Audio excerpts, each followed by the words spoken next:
বাংলাদেশের সাধারণ মানুষ ধর্ম অবমাননার প্রতিক্রিয়া দেখাবেই। কেন জানেন? এটার একটা গভীর রাজনৈতিক সাংস্কৃতিক কারণ আছে এবং অর্থনৈতিক কারণ আছে। বাংলাদেশ একটা দরিদ্র রাষ্ট্র। এই রাষ্ট্রের বেশিরভাগ নাগরিক দরিদ্র।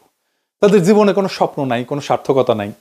সন্তানকে ভালো মতো খাওয়াইতে পারে না, অসুখে চিকিৎসা পায় না, শৈশবে শিক্ষা পায় না, যৌবনে কাজ পায় না, উৎসবে আনন্দ করতে পারে না। এদের জীবনে তো কোনো হাসি নাই, কান্নাও গেছে শুকায়। এদের একটাই সম্পদ, একটাই স্বপ্ন, যদি পরকালে খোদা তাআলার দয়া হয় তাহলে হয়তো বেহেশতে ঢুকতে পারবে। এই জন্যই বাচ্চাকে মাদ্রাসায় দেয়। সে জানে একজন আলেমের সুপারিশ খোদা তাআলা শোনেন। তার একটা ইহকাল আপনারা দিতে পারেন নাই, তার পরকালের স্বপ্ন আপনি কায়রা নিতে চান কোন অধিকারে, কোন সাহসে? সারাক্ষণ খোঁচান আপনার প্রগতিশীলতার কুরকুরানি দিয়া। আপনি তো আপনার সেকুলার দর্শনে বলেন প্রাইভেট স্পেসে ধর্ম পালন করতে, তো আপনার অধর্ম, আপনার ধর্ম বিশ্বাস আপনি প্রাইভেট স্পেসে করেন, যা খুশি করেন।